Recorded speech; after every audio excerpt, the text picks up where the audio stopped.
love him. Yes. I love them all, but man.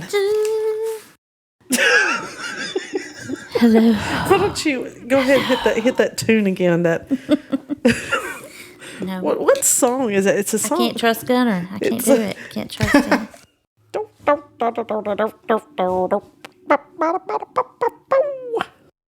Can you hear me if I whisper? I can, actually. Because I'm going to whisper today. I can hear you. I'm gonna say it real quiet.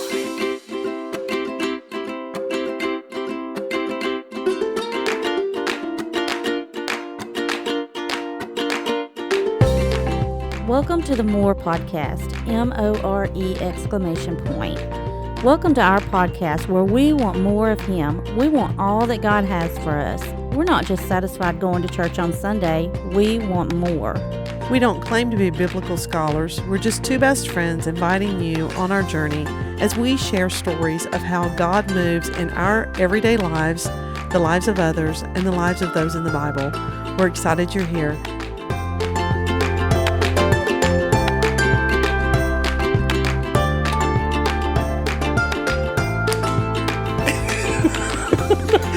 All right. Welcome, more podcasters. It is so good to see those of you that are joining us online and those of you who are taking the time to listen to us on your streaming channels. We have got an incredible series tonight that we're gonna talk about with this incredible prophet. And before we get there, though, I do have to share like a little pre-story because that's what I do. And so I come in and, Gunner's already got stuff set up. We're bringing in the equipment. We're getting everything set up. And Gunner and I we're like on fire. We're talking about this lesson tonight. and he looks at me, he's like, we got to stop talking about it because I'm going to get talked out. And by the time we turn on for the podcast, I've already said everything I need to say about it. And I'm like, Gunner, okay, stop talking about it. And so Sissy comes in and she starts talking. We're like, we can't talk about it because we don't want. So y'all, this is what happens when you mix an introverted processor, aka Gunner, with extroverted processors, aka Delene and Sissy, times 2. And so bless his heart, he hangs with us. But tonight's lesson, today's lesson, whatever, today's podcast, we made Gunner pick this topic out, and he has hit a home run with this. So the guy that we're going to talk about today is my boy Elijah. Yes. And I love Elijah. There's incredible stories. We've talked about some of his stories in past podcasts. We encourage you to get into 1 Kings and 2 Kings and read about where we're going to be in the scripture today. But he is the GOAT of prophets, right? And it was only until Simone Biles, till we had the Olympics, and they kept like zooming in on her with this goat necklace on it. I'm like, what is the significance of a goat? And finally, my husband looks and he's like, greatest of all time. And I'm like, oh, that's what that is. I thought was it an actual goat or the words goat? No, it was an actual like figure of a goat. And so I am claiming Elijah to be the GOAT of the prophets because he is, in my humble opinion, one of the greatest of all times. And so there's some incredible stories about him. But we've got 3 specifics that we want to share with you as a part of Elijah's walk with God. So, Sissy, how's your week been? It's been a good week. So today is Tuesday. Yes. It's been a lot in Monday and Tuesday. I've packed a lot in there during work. But it's been good. It's been good.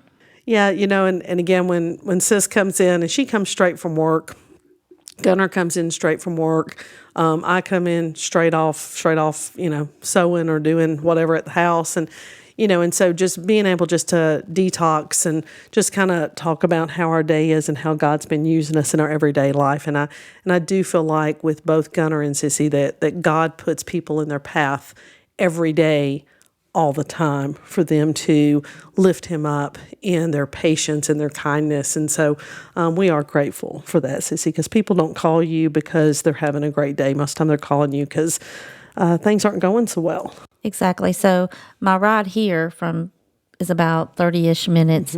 So there's a lot going through my mind when I get here. And a lot of times when I get here, I just spew all this stuff to you guys because I've been praying about the podcast and for God to speak through us. And so usually by the time I get here, I'm pretty either emotional or just hyped up. Yeah. Because I've been praying for that 30 minutes on the way here. But, God is good. I'm thankful that he uses me. I'm thankful that he has put Gunner here with us. I know. I'm excited. I'm glad that Gunner picked Elijah today because I love Elijah. And so I'm excited to get started with it. All right. Why don't you ready? take, because we're going to go in chronological order with the series, the sequence of stories that we're sharing. And again, we encourage you guys to get in there. We're not going to hit every verse, every detail. We're going to hit the highlights and just what the Holy Spirit spoke to us. But I'm telling you, this Elijah, he's powerful, man. He just is, he's GOAT. He's GOAT. So with that said, sis, where are we starting with Elijah? So I'm really going to dive into 18, but before we get to 18, I just want to give a little bit of, I want to go back to 16 real quick. First Kings, by the way. First Kings. First Kings chapter 16, and around verse 29. So y'all will have to read this for yourself. We're just going to hit the highlights here. But it says, Ahab became king of Israel, and he reigned in Samaria over Israel 22 years. Ahab, I'm just kind of going through here, did more evil in the eyes of the Lord than any of those before him. He not only considered it trivial to commit the sins, but he also married Jezebel. Okay, we all know we hate to hear the name of Jezebel. So he also married Jezebel, and he began to serve Baal and worship him. He set up an altar for Baal in the temple of Baal that he built in Samaria. So he's got a false god that he's worshiping here, and he's setting up temples, and he is, and it says that in verse 33, he also made an Asherah pole and did more to arouse the anger of the Lord, the God of Israel, than did all the kings of Israel before him. So he's a winner. Winner, chicken dinner. He is a winner. He's a winner, chicken dinner. Then it goes to chapter 17. And at chapter 17, so we know Israel is dealing with a problem here, and that brought the prophet Elijah on the scene in the first place. That's what brought him, because they were dealing with a problem. And so chapter 18, here, so in 17, Elijah says, it's not going to rain. He prayed, he said, there's going to be no rain. Right. Then we skip over to one chapter later in chapter 18, and God says there's going to be rain. So there had been 3.5 years from chapter 17 to chapter 18. Okay. So for 3.5 years, it did not rain. And so in chapter 18, the prophet Elijah confronts King Ahab and tells him, tells him what God has put on his heart, that it's going to rain. Before we get to that, verse 17, Ahab tells Elijah, let's read that, verse 17. So this is chapter 18, verse 17. Let me find it real quick. And it says, when he saw Elijah, he said to him, is that you troubler of Israel?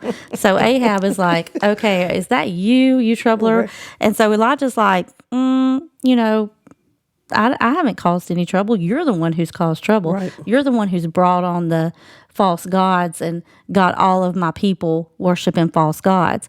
Now, the Israelites, they were still believed in God, and they were still worship God, but they were worshiping other gods too. So it's like they had one hand in the cookie jar, and they were doing what they were supposed to do, but they were also doing what they weren't supposed to be doing. Right. And so Elijah, he told him, he's like, this idolatry, it's got to stop. And he told all of the Israelites, the people there, he's like, you can't have your hand in the cookie jar and out of the cookie jar. You've got to quit. You've got to behave. You've got to do what you're supposed to do and worship only one God. And Elijah responded, and he told Ahab, he's like, you have forsaken the house of the Lord, and you have followed the Baals. He said, because you have pursued idolatry. And so that's what this whole chapter in verse 18 is about the idols, the gods that they are worshiping, the god specifically Baal. And so Elijah said, I call this the showdown on Mount Carmel, like it's an old Western or something in my mind. It kind of is. I can kind of see Elijah like, doo-doo, yeah, it kind of is. Doo-doo, and like a tumbleweed like blowing through, because it's just Elijah. Right. And then it's all these other guys Right. from Baal. So right? Elijah tells him, he says, get all of Israel to Mount Carmel. He said, and bring all your prophets with you. And it wasn't only Baal's prophets, it was also Asherah's, the prophet of Asherah. It was also her people. So it was 850 total. 850 because Baal had against one. 450 and she had 400. So it was 850 against one. So it was Elijah and 850 people. And so he said, bring your people and your God, and I'll bring my people and my God. And that's where the showdown started. And I can just imagine this in my head. It's like a movie. It's hard to even think that this really happened. But, God is so good. And verse 20, it says, Ahab brought them all to Mount Carmel. So he showed up, just like you would in a Western. They're ready to show down. And in verse 21, Elijah asked the people, he said, how long will you hesitate between two opinions? If the Lord is God, follow him. And if Baal is God, follow him. But the people didn't answer. It said that nobody answered. So he was like, raise your hand if you want to follow God. Nobody answered. He's like, raise your hand if you're going to follow Baal. Nobody answered. So they were lukewarm there. And so the people were always looking for a blessing, but they weren't willing to commit. And I think that's where a lot of us are. We are always looking for a blessing, and we're always praying for a blessing, but we're not willing to commit to what it takes to get the blessing. And again, I got goosebumps. I kind of combined that. I got the Spirit on me. But this week, whenever I was studying this, whenever, Gunnar said, hey, let's talk about Elijah. Mm-hmm. And it was like the Lord put on me, there are people who want to enter my kingdom, but they don't want to darken the doors of the church. They don't want to come in and actually worship me and follow me, but they want me to bless them. And y'all, God he's not a Burger King. He's not a have it your way kind of God, right? And so I love this that again, Elijah is calling out the people and saying, pick, and whichever one you choose, then just stay consistent to that one. And so it's like the people, they were always looking for the blessing, but they weren't willing to commit. We've all been in that place, and we all know people who do that. And he's like, okay, it's time to stop dancing around the issue, and it's time to choose. That's Revelations. Yep. What is it? 3, 15 and 16? Yep. No, 5, 6. Revelation 3, 14 through 12. Yeah. Where it says not to be lukewarm. And this is like as cut and dry as it can be. It's like, if the Lord is God, follow him. But if Baal is God, follow him. There's no in between. He's like, make up your mind. There's no in between. I think a lot of people are in between. And actually, the in between to God was worse than them not making up their mind in the first place. Absolutely. Absolutely. Because that Revelation verse, I have it here in my notes. It says, if you are lukewarm, I will spew you out of my mouth. So he's not joking. And he was talking to Christians here. And he's like, while you pray for a miracle and you ask for a blessing and you are not fully committed to me, that lukewarmness, he's like, I will vomit you. I'll spew you out of my mouth. And so he's serious, and he's wanting to get the point across how serious he is when when you use the word vomit, you're pretty serious there. You kind of committed at that point, right, to removing whatever that is from your system. Right. So what's going on with now Jezebel was not here, right? No, Jezebel wasn't here, but Ahab, Asherah is all another the prophets, all of his prophets, all of Baal's prophets, and then little Elijah just standing there by himself. Yes, and when Elijah asked them, which one do you choose? And it's time to get, it's kind of time to make a decision. It's kind of like even with Christians, you can have all the sermons, you can have all the small groups, you can go to everything that there is and still have one foot out the door. Right. And so God is saying here, you cannot be lukewarm. You cannot continue to do that. And this is one of those, I think this is one of those hard talks, right? When we look at Matthew, Mark, Luke, and John, part of Jesus's ministry, what was that? And he was there to love on people, to support people, to heal people, to bring people to his knowledge. But he was also there to challenge those who knew the religion, who knew the law, to say, you're not living it, or you're only living it when it's convenient for you. And Jesus had very little tolerance for that as well. And he don't hear me wrong. Jesus loves us. God loves us through anything. but there's also that religious spirit that both Jesus and God say that that's not what this is about. Right. And either you're with me or you're not with me. And Elijah, he had to take a stand, and he was standing alone. Alone. With him and God. I mean, he wasn't right, alone, right. but he was the only person Right. against everybody else. But he still stood. And a lot of times, we get uncomfortable, and then we back down as Christians. But he didn't back down. He didn't back down. Oh, my goodness. And it showed that, and he proved that, God's got you. Right. Don't back down. God's got you. Right. But sometimes we're going to be called to make hard decisions, and we're going to be called to stand out, especially in the time that we live in now, with everything on the TV, everything that we see on our phone, everything telling us what the world tells us and not what God tells us. So we have to be strong Christians. We have to know who we are. We can't waver in our faith. Right. We have to have made our decision and say, this is where I plant my feet. And when the time comes to stand, like Elijah did, we have to stand. That's right. And we have to take a stand. And if God put us in a place of direction where he says, I want you to do this and I want you to go there, then you have to trust. I shouldn't say you have to. You should trust. You should know that God is not going to put you in that place without having your back. Right. Without being able to back you up. And a part of that is us stepping out in that faith, just trusting that God is going to deliver the way that he says he delivers. And Elijah was cocky.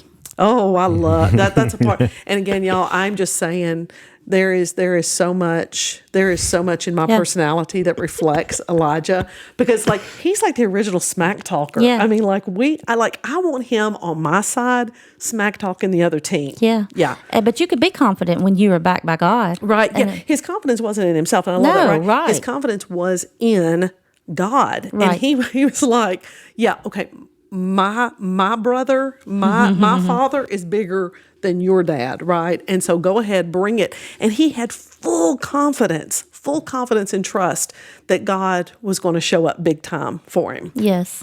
And so, I think it's verse, let's see here, 25. Elijah said to the prophets of Baal, choose one of the bulls and prepare it. So he's saying, this is what we're going to do. He's like, here's 2 bulls. You get to pick whichever one you want. Prepare it however you want to. He said, and, you build your altar and you pray to your God. He said, and see if your God will send fire. And so it says that they prayed and they prayed and they prayed. It says from morning till noon. So several hours they've been praying. And there was no response, it says. Duh. And then it says no one answered, and they danced around some more. And eventually it says that he started to taunt them. He's like, shout louder. He can't hear you. He's asleep. Wake him up. Maybe he's sleeping, it says. And, he was just making them madder and madder, and they're praying harder and harder. But it says as midday passed, and they continued their frantic prophesying until the time of the evening sacrifice. But there was no response. No one answered, and no one paid attention. Then Elijah, and this is verse 30, said to all the people, come here to me. They came to him, and he repaired the altar. So this to me, when it says he repaired the altar, means that they had not been using the altar. Right. This was the altar. Oh, what is it? The altar that? Oh, hold on. It said it had been torn down. It had been torn, right. And I wonder if it's the altar that that Joshua had put up when they crossed over into the Promised Land. If that wasn't the altar that that they had put with the 12 stones, initially being the 12 tribes of Israel. But yeah, it was one of the forefathers that had said put that, the altar there. When we give the sacrifice, an altar is for sacrifice. Right. And the sacrifice is for the atonement of their sins. Right. So this is saying, okay, they had not used this in a long time. Mm-hmm. So they had not asked for forgiveness for their sins. They didn't even care that they were sinning at this point. So we go on, and he says, a third time they did it. Well, wait a minute, I got ahead of myself. So in 31, Elijah took 12 stones, one for each of the tribes.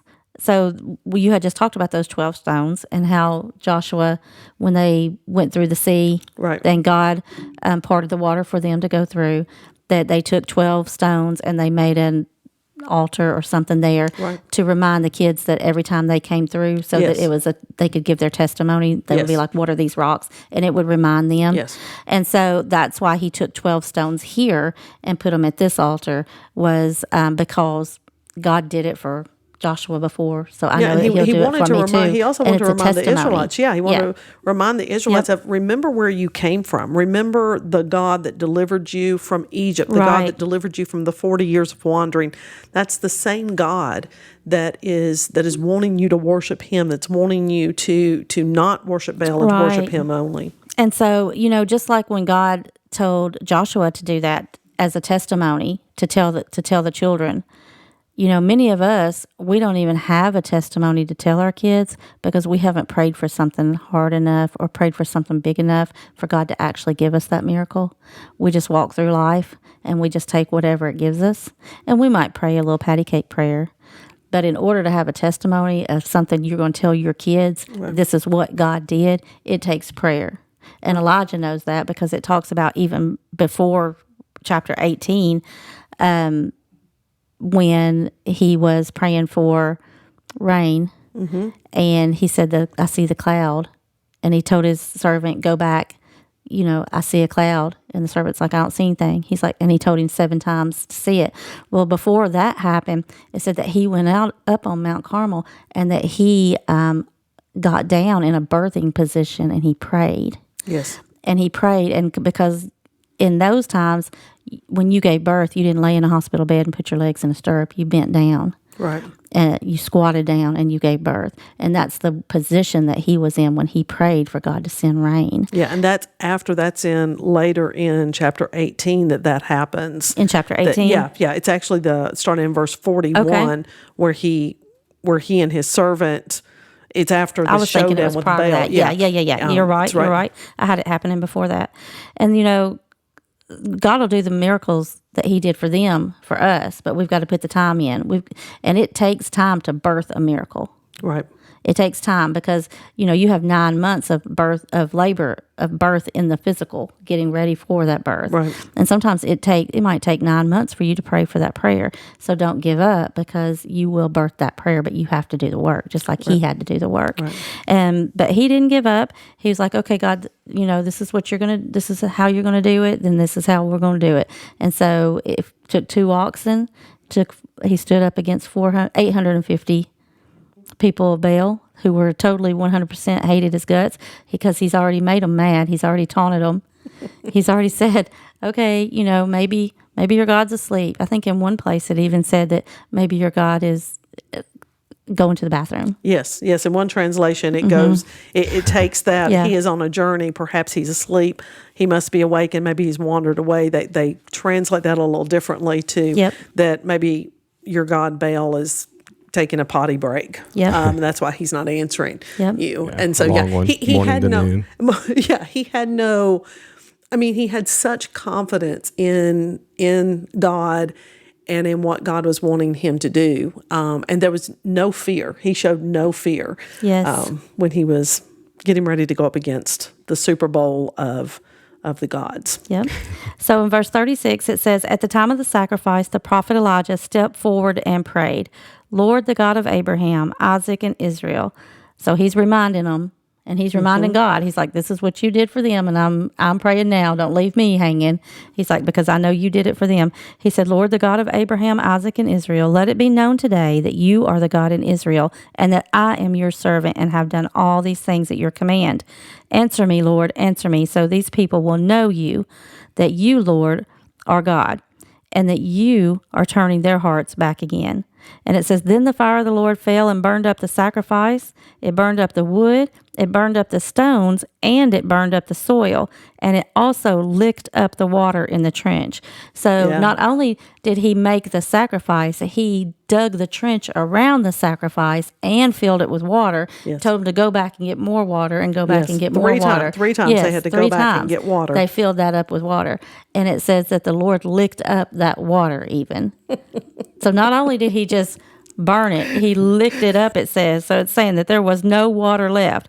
Then the fire of the Lord fell and burned up the sacrifice, the wood, the stones, the soil, and also licked up the water in the trench. So he's showing out a little bit. Right. Yeah, it Right. burned up the stones. Yeah. Yeah. Even the I mean, there was stones. nothing Yep. left there. I mean, do you think Elijah's eyebrows were still on? I mean, do you think it singed I think his Elijah is eyebrows? having the best time ever. I mean, he is like up there, like, woo, you know? And I think about like when we've ever gone to a cookout, right? Sissy, we'll do cookout sometime at Yes. your house and back on the farm. And, you know, and I just getting too close to that fire, right? It just, you're like, no, I got to be at a distance, right? Right. Because, you know, like I don't want my hair to catch on fire or anything like that. But I mean, don't you know Elijah was having the time of his Right. life watching this? And so then it says, you know, in verse 39, it said, when the people saw this, they fell prostrate and cried, the Lord, he is God. So they turned back to God. And Elijah commanded them, seize the prophets of Baal. Don't let anyone get away. They seized them, and Elijah had them brought down and slaughtered. And then Elijah goes to Ahab and he says, go eat and drink, for there's a sound of heavy rain coming. That's when Elijah went up to Mount Carmel, and that's when he got in the birthing position and he prayed. Yeah. And that's when he told his servant, I see rain, go look. And he sent him back 7 times. Yeah, it was like a little bitty cloud he saw coming. And I love this because he told Ahab, hey, you better get in your chariot and you better Yep. go. And Elijah actually ran faster than the chariot to get Yes. back Yes. to the gates of the city. Yeah. He was. I mean, don't you know? I mean, that had to have been a great That's sight hilarious. to see too. And that whole thing, right? Some people are like, you know, well, why? You know, man. This is the God of, you know, of the Old Testament. I've heard about this God that is harsh and this, you know, because he killed all of these, you know, 450, killed every prophet of Baal. Well, that goes back to Deuteronomy. That goes Right. back to his understanding, his hatred of evil, his Right. hatred of people trying to take away your attention from, and you're like telling God doesn't hate.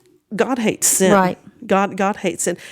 And God knew that these prophets were not ever going to turn to him just like Jezebel. They were never going to turn their hearts around.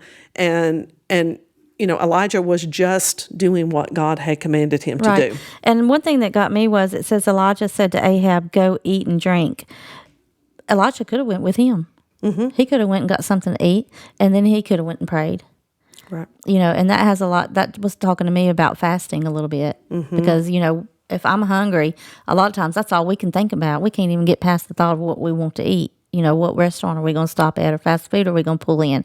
But Elijah, he had to be hungry. He'd been up there praying, Right. you know, for a long time. And so he had to be relieved and he had to be hungry, but he didn't. He said, you go and eat. I got business to take care of. And he went and took care of business. And I still think, because you'll see a little bit more as you read 1 Kings, where Elijah still wasn't completely convinced that Ahab had really turned his self around. Right. And we're going to see that a little bit later on, where he's sent back to Ahab.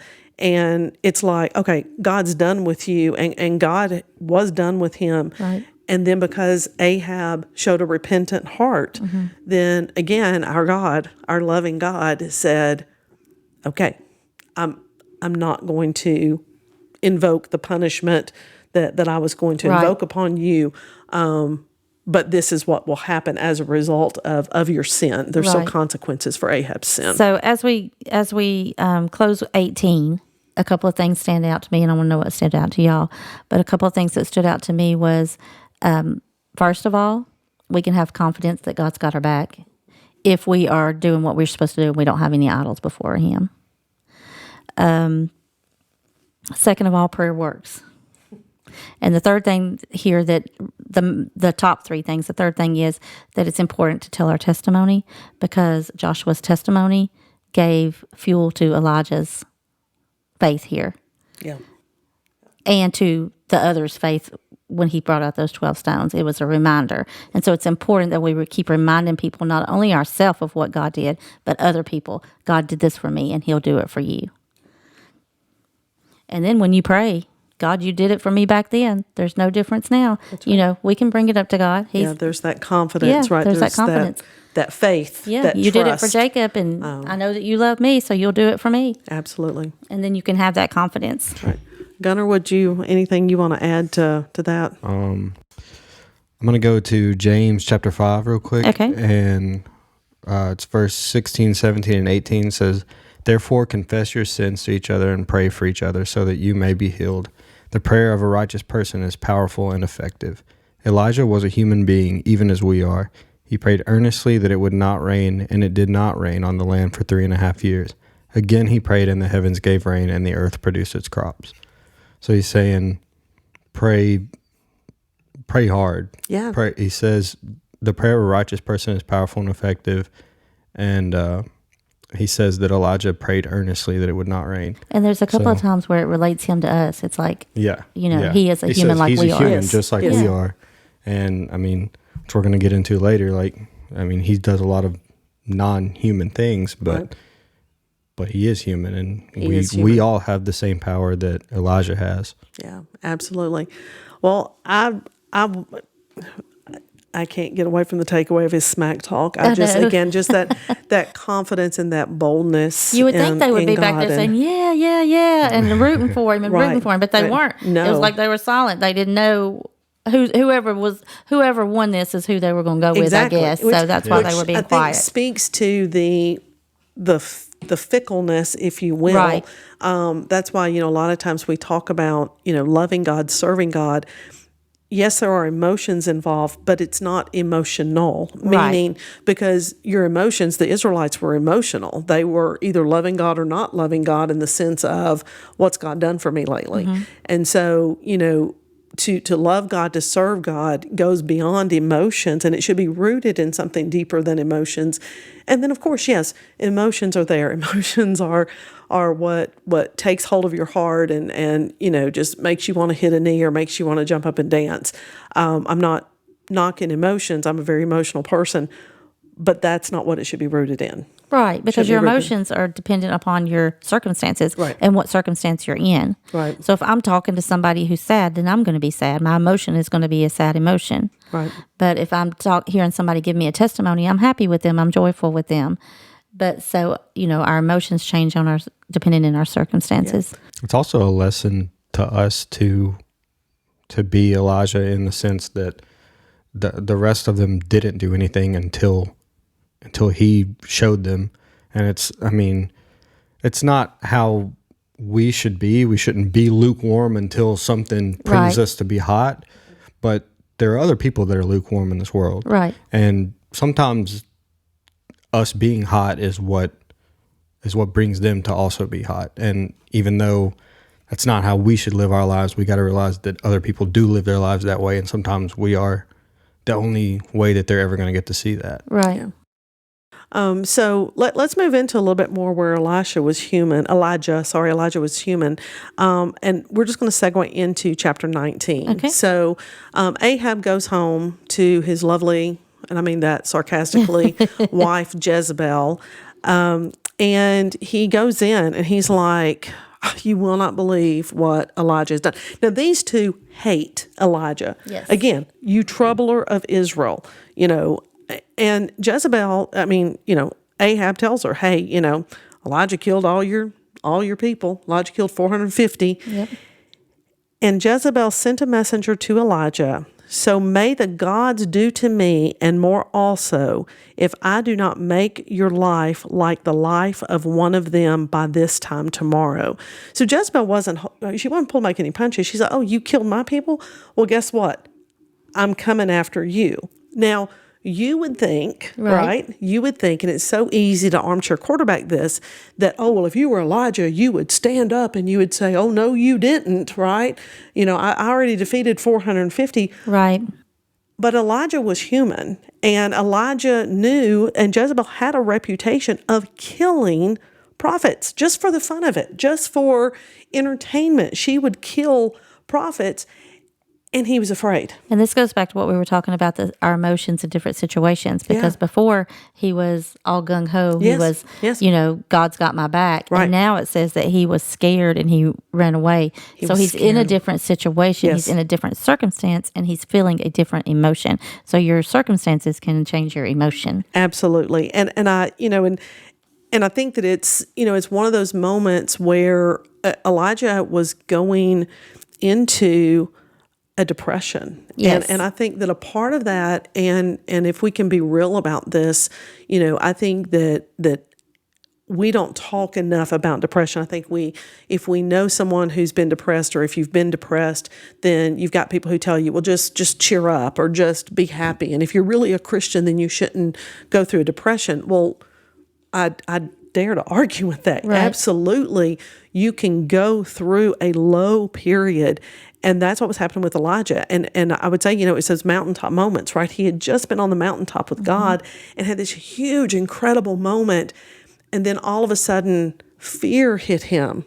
And I wonder, the Bible doesn't say this, but I just wonder if this wasn't the enemy coming at Elijah to bring fear, to bring doubt, to bring that negative energy against him, because Elijah, he ran away and he hid. And he's in despair. He's like, Lord, take my life. I don't want to live anymore. He said in chapter 19 and verse 4, he asked that he might die. And he says to God, is it not enough? Now, O Lord, take my life, for I am no better than my ancestors. And a part of him, I think, is just so wrought with dare I say, let me bring it to modern day times.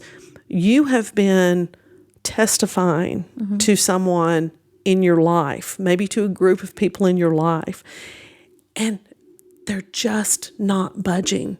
They're just not coming to accept Jesus, and they just keep putting it off. And Elijah was so overwhelmed by the responsibility, I feel like, of the Israelites, and to get them all to turn back to God, that he felt like his time was wasted. He felt like he had not achieved what God asked him to do, and so he was begging God, just kill me, just take me away. And y'all, here's where I'm gonna preach a little, but here's where I wanna encourage those of you who have someone that that's going through a depression. Treat them like God treated Elijah here. Right. He didn't go to Elijah and say, are you kidding me? Get up, get out, let's go. No, God sent him an angel to bring him snacks and tell him to take a nap. And he fed him, yes. The angel came, suddenly an angel came and said, get up and eat. And he looked just like the miracle of everything that God had done in Elijah's, this small miracle, this moment between him and God sent him an angel and said, here's food, eat, drink. And then he went back to sleep. The angel let him sleep a little bit. I don't know how long it was, but let him sleep, woke him up again and said, you need to eat again. You need to drink again because you're getting ready to go on a journey. Yep. In other words, get ready, because you're not done yet. You may think you're done, but you're not done yet. So the gentleness, the kindness, right? That the God, encouragement, where the angel encouraged him to get up and eat. And what I love here in verse 8 is he ate and he drank, Elijah. Then he went up, and that food gave him strength for 40 days and 40 nights, where he went to Mount Horeb, which is actually Mount Sinai. This is another name for Mount Sinai. Mount Sinai, we know that is where Moses saw the burning bush. This is where Moses had the 10 Commandments. So this is a very significant place in Israel history, and God brought him to there. But I love the mention of 40 days and 40 nights. And I took a minute to kind of look through the Bible for different 40 days and 40 nights, right? Because that's a time period that God works with a lot. But there's 40 years of wandering for the Israelites. It rained 40 days and 40 nights for the ark. It was 40 days that Christ was on earth before the resurrection, from the time of his being resurrected and going up to heaven. 40 days Moses spent up on Mount Sinai for the 10 Commandments. 40 days Goliath heckled the Israelites. The Philistine heckled the Israelites, and then David came in. And then 40 days Jesus was tempted. There may be some more that I missed, but for whatever reason, the Bible said this is another example of those 40 days and 40 nights. And the Lord came to Elijah and says, what are you doing here, Elijah? And I don't think God is asking Elijah, what are you doing here at Mount Horeb? Right. Like, how'd you get here, GPS? No, he's asking him, I think, emotionally, what are you doing here, bud? Right. And again, this is God. This is the loving Father who is just waiting, just letting Elijah know, hey, I love you. I'm here for you. And then Elijah answers. And again, you can tell that Elijah is tired. He's tired. He's in a depression. He's disappointed. He's exaggerating his situation. He's negative. He's fearful.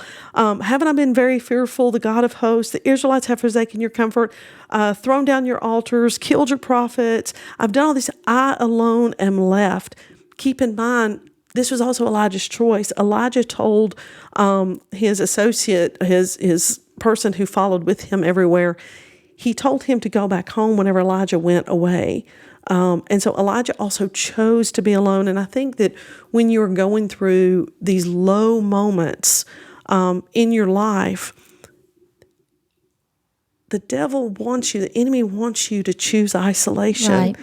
And I'm going to encourage you to not choose isolation. Find that person who is going to speak love, who's going to encourage you, bring breath back into your life again. But find that person. But don't go into it alone. Stephen Webb, he's an author of a book called The God of the Depressed, and he said, when your need, that depression is defined by when your need for God is as great as your feeling of God's absence. So read it again. Your need for God. So you need God in the moments where you're feeling that God is completely absent from you, that you feel like you can't hear God. And y'all, that just, I mean, I'll be transparent. I've gone through periods of depression, and I know those moments where I'm laying on the couch and I've TMI, but I've probably not taken a bath in a couple of days, and my hair's all matted to my head, and I don't want anybody around me, and Greg's trying to, hey babe, come on, get up, let's, and no, I'm fine, just let me just lay here. And in those moments, I can hear God just going, girl, what are you doing? Yeah. Get up. So anyway, just, again, I think that it's human, and Elijah's showing us that it's human. And so God then says, okay, I want you to go on the mountain, for the Lord is about to pass by. And so Elijah goes, and he goes into a cave, and all of a sudden, this is in verse 11, there was a great wind, so strong that it was splitting the mountains and breaking the rocks in pieces before the Lord. I love this part. But the Lord was not in the wind. And after the wind, an earthquake, but the Lord was not in the earthquake. And after the earthquake was a fire, but the Lord was not in the fire. And after the fire, my version is a New Revised. It says, there was a sound of sheer silence. Sissy, what does your version Mine say? says that after the fire came a gentle whisper. That's NIV, gentle whisper. New Living Translation says a gentle whisper. The English Standard Version says a low whisper. I like those translations better, right? That it's talking about there was sheer silence. And when Elijah heard it, when he heard that whisper, he hid his face in his mantle, right? He hid his face in his cloak because he knew that was the voice of God. Yes. And God said again to him, what are you doing here, Elijah? Just that quiet moment. And I think that my lesson, my takeaway from this is, we have so much noise going in our life, right? The first thing you do when you get in your car is you turn on the radio. The first thing I do when I get up in the mornings, I'm turning on the television. How many times do we need to just sit sometimes in the silence? Because it's in that silence, it's when we listen to the quietness that we can hear God's whisper. And remember, God's a gentleman. The Holy Spirit's a gentleman. And they're not going to come at you shouting at you and screaming at you, but they're going to come at you in those quiet moments. And then Elijah answered him again, and he gave him the same answer again. Like, okay, God, didn't you hear me before? Like, hello, like I've done all this stuff and nothing's working. And instead, God could have said, quit feeling sorry for yourself. Right. Just get up and go do. No, God is a gentle, loving God. And he said to him, Elijah, I've got more for you to do, bud. Okay. I get it, but I'm going to need you to get up and get going, because I got some more things that I need you to do. Right. And he gave him those specifics, right? He gave him those specifics through the rest of chapter 19, even to the point that he was telling Elijah who to go and find that was going to replace him, and that's my boy Elisha. And let me tell you something. If you're going to have a teacher, get it to be Elijah and then Elisha. So verse 19, Elijah, of course, did what God asked him to do, and he goes and he finds Elisha, and Elisha is a farmer. Another example of God not necessarily picking the person who you think he might pick to do his work. And all Elijah did was he passed by Elisha and threw his mantle over him. That was basically code for, I'm anointing you. I'm calling you to step in. And Elisha was like running after him. And he said, let me kiss my father, my mother goodbye, and then I'll follow you. And then Elijah said to him, go back, for what have I done to you? And so that part of you're probably going like, oh, wait a minute, I heard something about that in Luke. And in Luke chapter 9, there's a part where people are coming to Jesus saying, I want to follow you. And the one guy says, let me go bury my father. And Jesus says, let the dead bury their dead. And everybody's like, oh, Jesus, why would he say that? Okay, first off, the guy's dad wasn't dead. Okay, that's the key point there. Jesus knew the hearts of these people asking. They were basically asking as an excuse. They were saying, okay, God, let me go finish what I'm doing right now in my life, and when it's convenient for me, I'll come and follow you. That's not what Elisha is saying here. Elisha is saying, no, really, can I just go say goodbye to my mom and dad? And when Elijah said, go back, for what have I done to you? He's basically saying, I didn't call you. Right. God called you. Right. So you do what you do, you boo, right? You either follow me or, you come with me, you don't come with me. That's not on me. And then Elisha went, he killed the 12 oxen. So he was making a commitment. He was making a commitment to nothing to go back to. Nothing to go back to. I'm not coming back to this way of life. I'm following this. He fed the people, and then he followed Elijah. And I'm telling you, this is a powerful little duo. And so what I love about this at verse 19, when he came to him and he found him and he was plowing and he had 12 yoke of oxen. This is something he had done all his life. Yes. All his life. He got up, he went to the barn, he got the oxen or mules or whatever he used, and then he stared at their butts all day long. Yeah. Yes. He ate their poo, because when they pooed, it was dusty.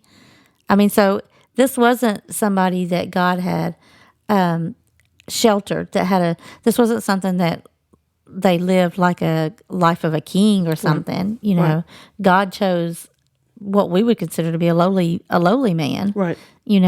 Because all day long, that's all he did was stare at the hind ends of these oxen. Of 12 and eat their poo. Literally. Right. So we think, God's not going to pick me because there's nothing special about me. Well, looking at Elisha, you wouldn't have known there was anything special about him. Exactly. But what he was obedience, not the word that I'm looking for here. He did the same thing over and over and over and over, and he showed up every day. Right. Every day. And God knew that's a characteristic I can work with. And he showed up every day. Every day, committed to the task, regardless of what the task was. And so, I think that when, a couple of takeaways that I had from 1 Kings 19 is, I think oftentimes we're looking for God in big moments, right? We see big moments that people testify about, and you think, oh, well, God isn't working in my life because I don't have that big moment. And we've had people on the podcast that have had big moments of being with God.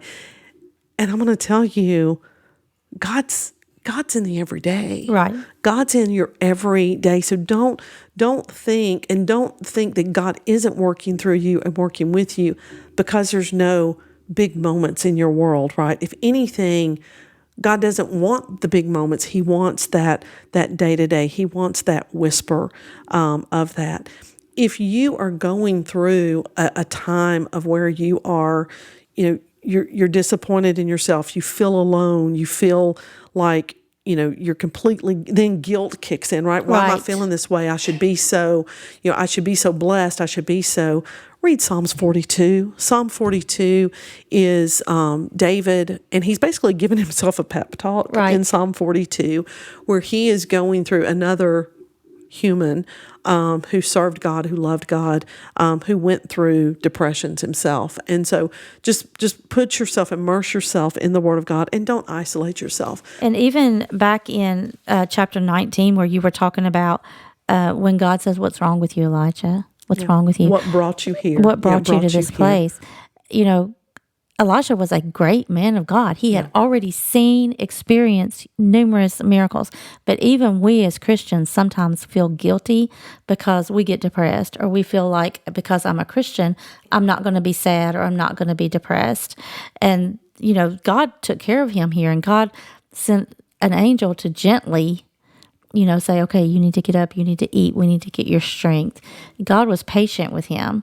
He didn't condemn him during this time. He didn't say you're never going to be used again. Right. So as Christians, a lot of times we are hard on ourselves because we think that we shouldn't be sad as a Christian. Right. And God gave us these emotions. We've talked about emotions quite a bit today, but God gave us these emotions, and we can't control what God gave us. Right. We can control our circumstances some of the time, but not all of the time. Right. And lean on God for that. And, right. And I think that's part of why God told Elijah what his plan was and how he was going to continue to deliver the Israelites, down to the part in verse 18 of chapter 19 where it says, "Yet I will leave 7,000 in Israel, all the knees that have not bowed to Baal, and every mouth that has not kissed him." God was telling Elijah, you have reached the people. There are 7,000 that you have reached, and they've heard you. And so I think that God is such a gentle, loving, faithful God. When Elijah was going through a rough time, God didn't say, well, pick yourself up and put on your big girl panties and let's move on. Not that God would ever say, put on your big girl panties. I would probably say not. That. But God sent him, he gave him a snack and told him to rest. And then now let's get up and let's work. We got work to do. Because my boy Gunner is going to bring it home with one of, I think, the coolest stories. Yeah. What chapter you in, Gunner? 2 Kings chapter 2. Yeah. And I encourage you guys just to continue reading in 1 Kings. Again, anybody who says the Bible's boring, I'm telling you, this is like Game of Thrones, Yellowstone.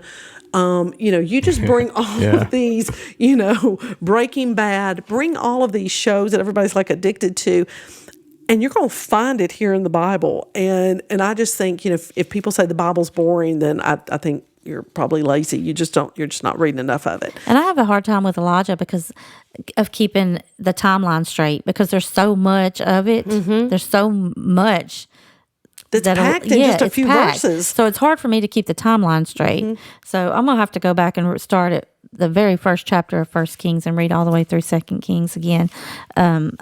But the timeline to me, it's like, okay, well, did this happen first? Did this happen first? But there's so many great things that happened in the life or through Elijah. Right. Even to the New Testament, when Peter, James, and John witnessed Jesus at the Transfiguration, it was Moses and Elijah who appeared to Jesus, and they saw. How cool is that, right? So Elijah's like I said, GOAT, greatest of all time. So Gunnar, you're taking us to where?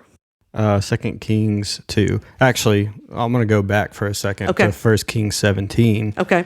Where we had talked about before, Elisha and the Shunammite woman well, Elijah did it first. And I didn't know that. I didn't know that that's definitely where he got it from, because Elijah he went to, God told him to go find this widow that he had told to basically house him or whatever. Yes. And who was not an Israelite. yeah, He sent him away from the Israelites to a Gentile household, to someone who did not know about God, and yet God knew that she would serve and do. So tell us what happened in 17. Yeah, he shows up and asks her for food, for something to eat, and she basically says, like, I have enough for one more meal that me and my son are going to eat, and then we're going to die. Right. And he said, go in there, make the bread. He's like, just go ahead and do it first before you feed yourself, and I promise you'll be fine. And she does. She goes in and makes the bread, and they end up having enough for basically. This was the time during the famine that he had told Ahab about, that he had brought into Israel, again trying to get the Israelites and Ahab and Jezebel to get back in line, and so he fled. Right, but God sent him to this woman, to this widow. And did she fully believe him, or was she just like, what the heck does it matter? We're going to die tomorrow anyway. We might as well just do it today. I'm sure that's what it was. And after that goes on, and then later her son actually does get sick, and he's dying, and he ends up finally passing away. And that's where the Shunammite woman gets mirrored, because Elijah does the same thing, and she's a little more angry than the Shunammite woman was. She actually comes to him and says, like, what do you have against me, man of God? Did you come to remind me of my sin and kill my son? And Elijah just says, give me your son. And he takes her upstairs, lays over him just like Elijah does with the Shunammite woman's son, and prays, and he comes back. He prays, Lord my God, let this boy's life return to him. And it says the Lord heard Elijah's cry, and the boy's life returned to him, and he lived.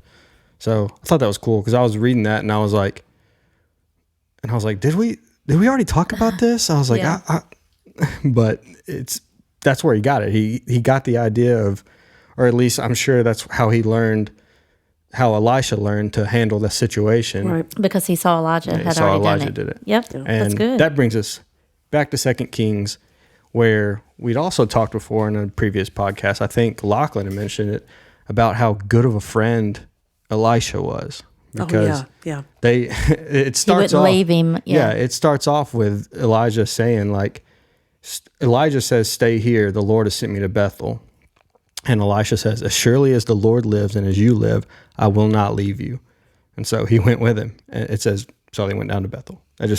Every time that Elisha says it, Elijah doesn't try to stop him after that. It just says, and then they went. Just well, okay, he's going to show up anyway. Yeah, he's like, exactly. I'm giving you an out. He's just going to show up whether I tell him to or not to. And he just, and I love that, right? Because the first one that back in 19, when he told his person, hey, you just go back to your people, I'm going to go away alone. And I also feel like that was also God saying, I'm not going to send you somebody who's really going to put up with your bluff, right? I'm going to call your bluff. Your bark is not as bad as your bite there, is what Elisha was telling him. Yeah. And it says, once they get to Bethel, it says, a company of prophets at Bethel came out to Elisha and asked, don't you know that the Lord is going to take your master from you today? And he says, yes, I know, so be quiet. And I think, shut up. that part's do you think I don't know that? Yeah, I know. Shut up. Don't talk about it. I don't want to hear it. Because he's also like, I don't want to, I know where he's going, but I don't want him to go like, shut up. I don't want to hear it. And, which, it's fascinating to me now that when you said that, it's fascinating to me that Elisha had that understanding and that confidence, but yet the apostles never really got it about Jesus. I mean, it's like they couldn't hear what he was trying to tell them about. And that was Jesus. And that was Jesus. Yes. And that was like, I'm watching this man for 3 years. I'm following this man for 3 years. And Elisha is like, shut up. I know. Step back. I'm going with him wherever Right. he goes, right? I'm right by his side. Yeah, whenever Jesus said, like, when he said what was going to happen to him, they said, no, it isn't. No, it's it not going isn't. to happen. We're No, going to stop it. no, And he said, no. yeah, it is. Then Elijah said, this is going to happen. He said, I know, and I'm coming with you. That's right. Right. Yeah, I want to see it. I want to be there with you. So Elisha was, I mean, you talk about Elijah's faith with all of his stuff, but Elisha, I mean, he had more faith than the people He who had were to have- specifically Yeah. with Jesus at all times. Right. Just imagine the faith that it took for him to leave his home, his family, and his oxen that was his Yeah. livelihood. Right. Yeah. And not wanting to go back to that. Right. And I'm not picking on the apostles. It just hit me when you said that about he had full belief that this was about to happen. Yeah. Yeah. And then, so after that, Elijah says to him again, stay here, Elisha. The Lord has sent me to Jericho, and exactly the same as last time, as surely as the Lord lives and as you live, I will not leave you. Basically, as long as you are here on this earth until you're not, I'm going to be right beside you. And Yep. yeah, I mean, he knew it was coming. And same thing, Jericho. Do you know that the Lord is going to take your master from you today? Yeah, I know. Be quiet. And then same up, thing. you. He says he's going to Jordan. He says, surely as the Lord lives and as you live, I will not leave you. And then I'm sure they probably at Jordan, I'm sure they probably said, hey, don't you know he's right. That's why they went across the Jordan, and Elisha's like, okay, close it up so they can't follow us anymore, because I'm tired of hearing them remind me what's about to happen. Yeah, it says 50 men from the company of the prophets went and stood at a distance, facing the place where Elijah and Elisha had stopped at the Jordan. Elijah took his cloak, rolled it up, and struck the water with it. The water divided to the right and to the left, and the two of them crossed over on dry ground, which Is amazing. yeah, Yes. and we've also talked about before. Yes.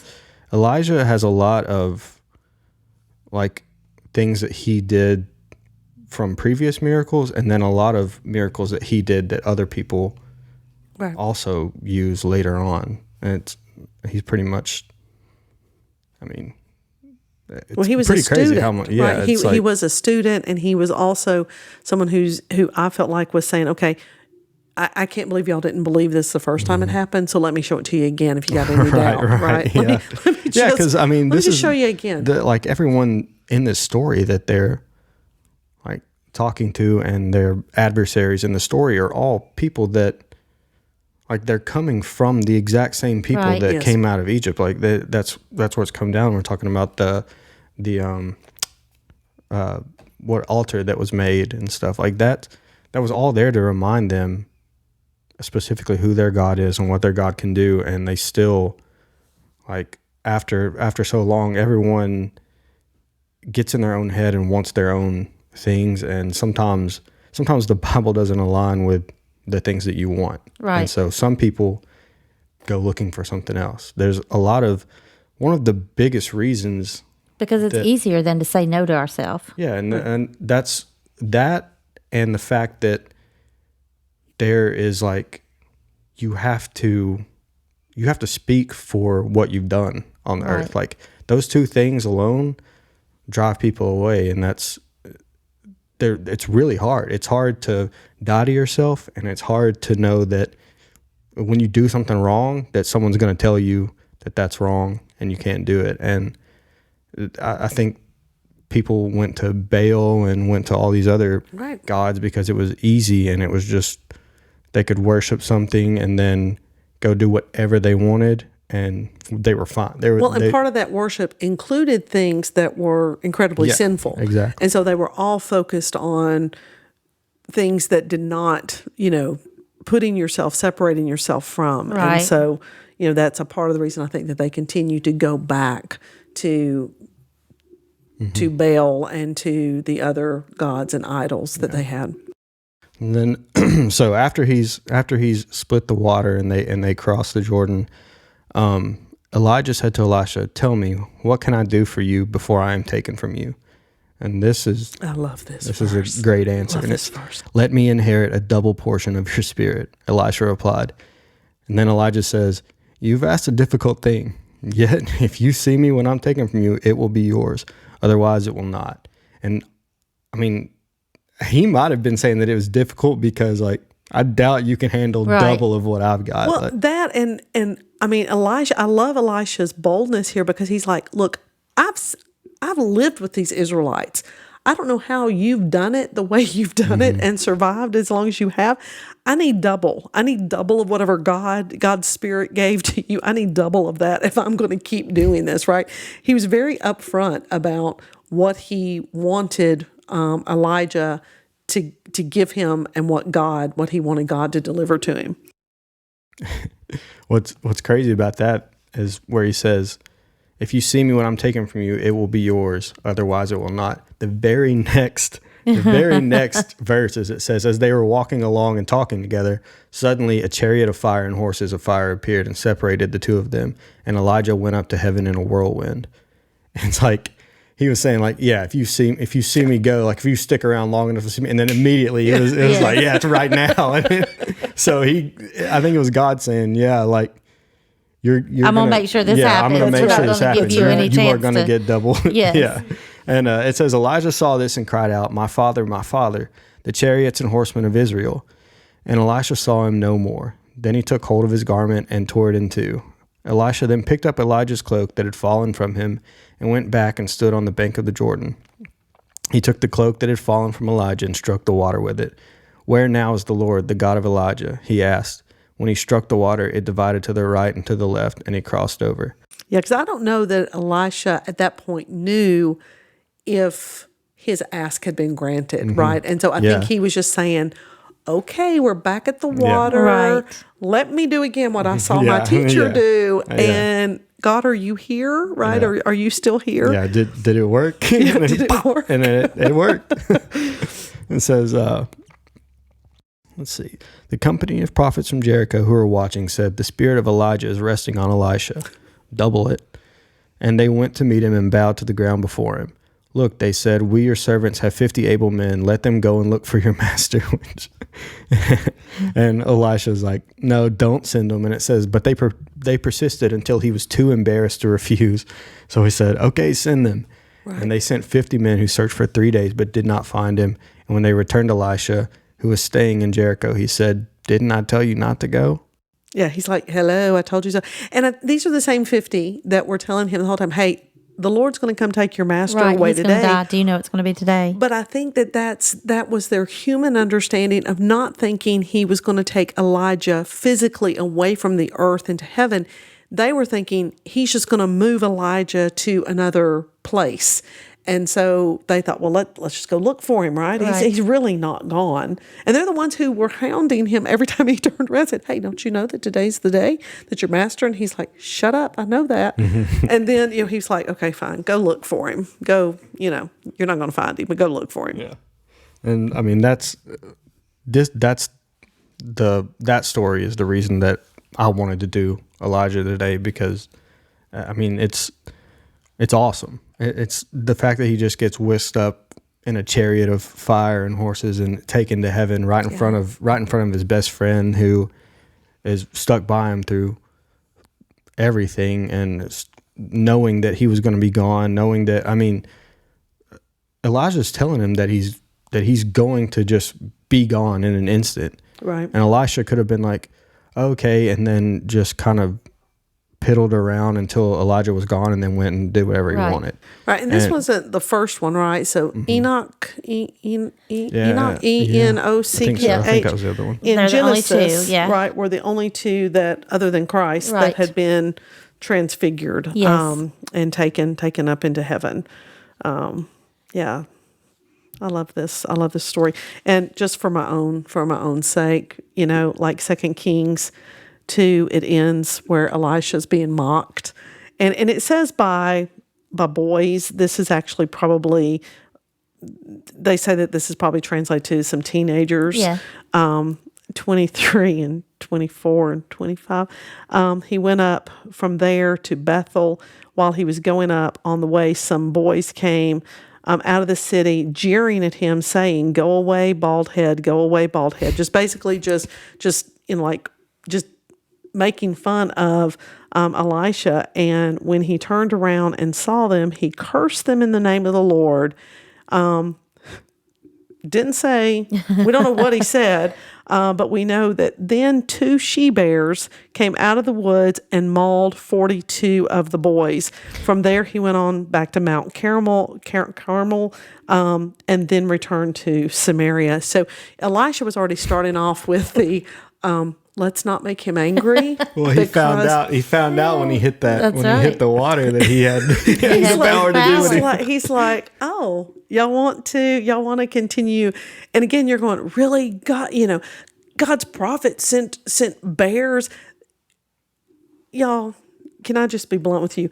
If God destroys something, I promise you, he had a reason for doing it. For sure. But I just I find Just too like much how it just joy. glosses over it. I know. 25. It's like, and then he just went back. Yeah, they just They Then he went 2 to Mount she-bears. Carmel. Yeah, 2 she-bears, ate them all. Just killed them all, 42, and then he just went on back to what he was doing. I don't know why I find that part of the story so humorous. Those who know me best probably know why, and y'all can send that to me in a private message. Yes. So, I just encourage everybody to go back through and reread that, because there's going to be things in there that speak to you that we didn't even talk about or touch on. There's so much in just these couple of chapters. So much. So definitely go back and read 1st and 2nd Kings, and about the life of Elijah and the life of Elisha. And thank you, Gunnar, for picking this topic. Yeah, absolutely. Thank you. Thank you for that. And I always get them confused, Elijah and Elisha. And I think, Gunnar, you pointed out a great point, that part of the reason why we do is that a lot of the things that they accomplished in similar ways, right? They and again, Elisha's like, well, let me just re-show you what my teacher already showed me. The first thing he did right after was repeat the splitting of the water with the cloth, exactly how he had just saw Elijah do. And when he did appear to Jesus, and Peter, James, and John saw that again. My boy Peter, again, he's like he's like my second. Like I'm loving me some Peter, because I feel like I'm him in so many ways. But he's like, hey, yeah, let's build 3 monuments, right? One to Peter, or one to Jesus, one to Moses, and one to Elijah. And that's when God kind of comes down with his voice to Peter to be like, no, Peter, no, there's only one. It's my son. And that's who you will worship. That's who you will turn your heart to, who gives you grace and the ability for salvation. Yep, that's exactly right. So good pick today, Gunnar. All right, who wants to pray us out? I'm not going to look. Okay. Gunnar says I always look at him when I say that. Okay, whenever you're ready, let's somebody pray. It's your day today. we just He knows when I say that who I'm talking about, or else I'll just say, so okay, I'm going to pray. Praying us out.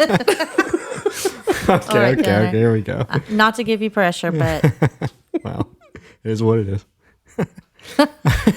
make it count. Make it a good one. Dear God, thank you for bringing us here today, and thank you for giving us this story to talk about. Thank you for the example that you led for us through Elijah, an example of faith and courage. And God, give us the power to have friendship like Elisha did with Elijah, and let us be able to ask for that double portion that Elisha asked for. Let us be able to find people in our life that have faith like Elijah did, that we can look after and mirror our life after. And God, thank you for everybody listening here today, and I hope that this touched some hearts today, God. We thank you and we love you. Amen. Amen and amen. Amen. All right, we will see you all next time in our next podcast. And again, don't forget to watch, subscribe, like, share. And comment. please comment. Tell it, give us some feedback. Let us know what you think. And if you want us to talk about something. Only if you like it. If you don't like it, you don't have to comment. You know what? If you don't like it, we're going to say, okay, better be specific about what you don't like, because otherwise we're going to probably say, yeah, it's a God thing. Just kidding. Not really. But seriously, y'all, there's so much Bible, so much good stuff. And yeah, thanks for listening, and we love y'all. We'll see you next time. All right, bye. Good.